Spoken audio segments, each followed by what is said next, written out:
Peter McGuire now, who joins in with his sort of view on the global setup. Peter, before we talk commodities or currency, it's been extremely rough for risky assets in the month of February.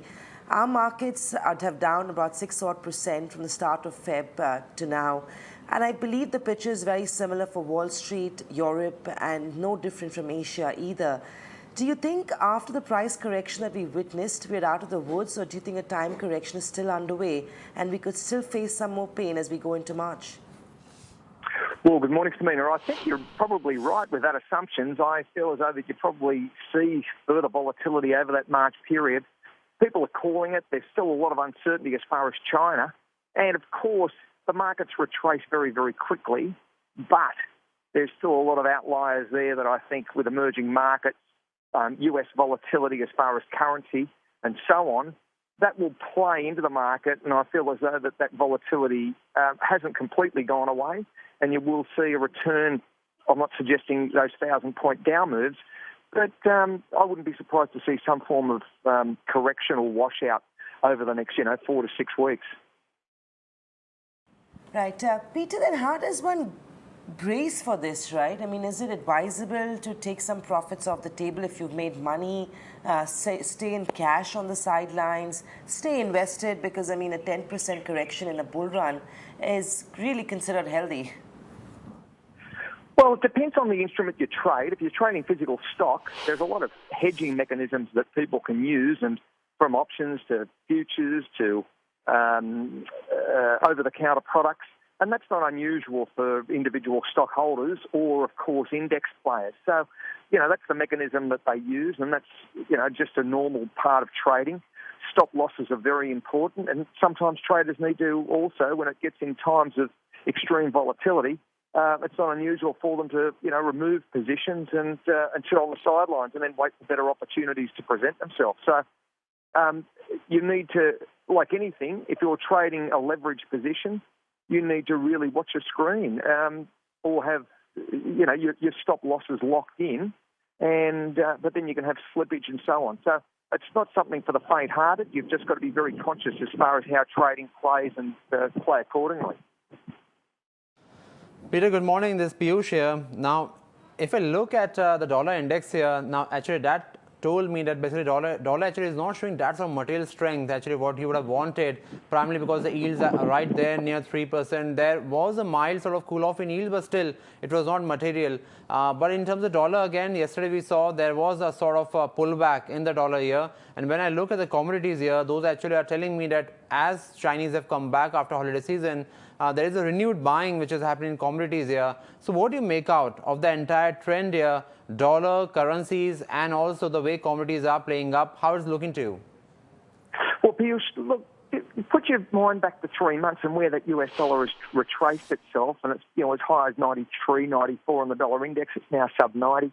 So all of that factors come into play. There's still a lot of those commodities in real terms are probably far cheaper than they've been in years. So there's the other side of it.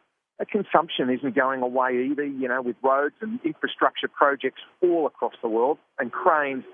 India is not the only country building. I mean, it's breathtaking to see the subways going in places around Mumbai, but you also take into consideration, what's happening in the Middle East, what's happening in China and, and all the emerging markets.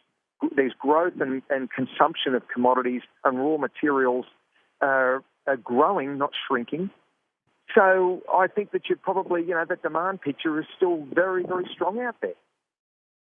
Right. And Peter, I also want to ask you, what are you advising your clients, your traders right now in terms of the move on dollar here?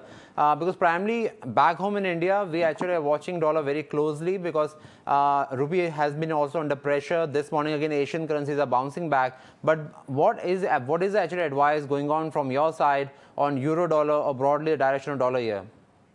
Well, we have our daily reports and we have everything on our web, and we take on board, from a technical standpoint. You've got the fundamentals, of course. You've got ECB, what's happening as far as PMI numbers, inflation numbers, central bank intervention, and an interest rate. So they're the broad section that traders need to be very, very mindful of.